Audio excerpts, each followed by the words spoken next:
SVRA coming to you from Watkins, Glen International, giddy with excitement watching my favorite group blast up the S's here at Watkins Glen. And this is the race report from the Hilliard U.S. Vintage Grand Prix at Watkins Glen 2018.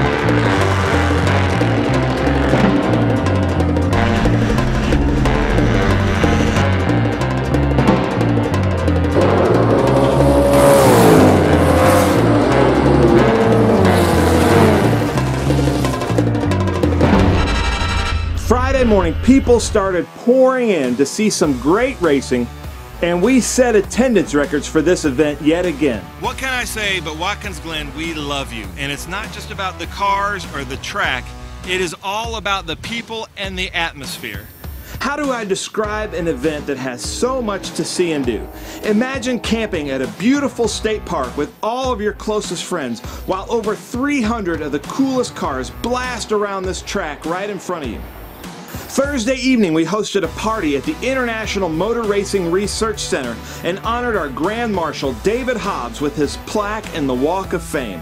Then we had some fun smashing a Lego Mini with James Steer's 1964 Mini Cooper S for a video that we will release later.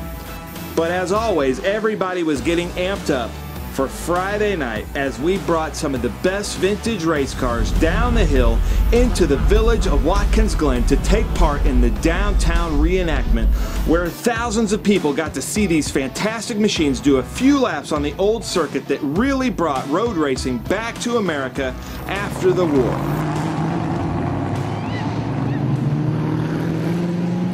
And now is one of my favorite parts of these race reports, is when I find our staff member Rick Parent at the most inopportune time and make him tell me his 3 favorite cars at the event in a segment we call Rick's Picks! Alright, I'm here for the next installment of Rick's Picks. Give us your top 3 at Watkins Glen. Nothing like sticking the camera in my face when I'm not expecting it. Okay, how about Patrick Womack's 2002 B sedan? Really cool car, painted up in vintage colors. It's awesome. Travis Ingen always has some great cars, and he has a great Lotus 23 that drives the wheels off of that thing, and he's done really well in that this weekend. And let me see if I can come up with another one real quick. How about Bruce Hamilton in his Dallara? Great car, open wheel car. He's always at the pointy end of the spear and having a good time. So, Watkins Glen, yay! Rick's Picks! But Saturday, it was easy to see the huge crowds were here to see some great racing in all groups, and we did not disappoint. The Mini Cooper was a featured mark, and we had over 20 Minis on hand racing in a full Group 1 field on Saturday. Then they got their own feature race on Sunday. We had a great battle for first in Group 2 with the Formula Bs of Travis Ingen and Bruce Hamilton. Groups 3, 4, and 5 had close racing throughout the field, but especially between David Zavetsky and his green Devin Healy Special, Bill Schwacke in his 1955 Corvette, and Stephen Davison in his 1962 Jaguar E-Type Coupe.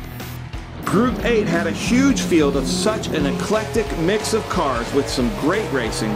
In Group 10, we saw 2 Roush Mustangs having a terrific battle for first. Group 6 always seems to be a crowd favorite at Watkins Glen, with the American muscle cars battling it out with the quick and nimble Jaguar and Porsches.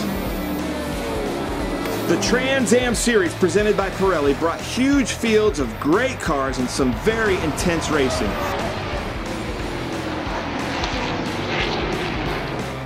Tommy Dreese had a great time winning in the TA race, and points leader Rafa Matos won a hard-fought battle in the TA2 class. The International GT Series keeps growing, and this year had some great battles throughout the field of modern Porsches and Ferraris. But it wasn't just about the racing at the track. Saturday we had a huge car and motorcycle show in the infield, and they got to do parade laps around the track. Spectators could test their skills in the Jaguar Autocross or go on an off-road adventure in a brand new Land Rover or Range Rover in the Land Rover Off-Road Experience. And then, as always, we try to wrap up this great weekend with a Saturday night party so that we could wake up early Sunday morning to some more ground pounding, starting with the mixed group 90-minute enduro.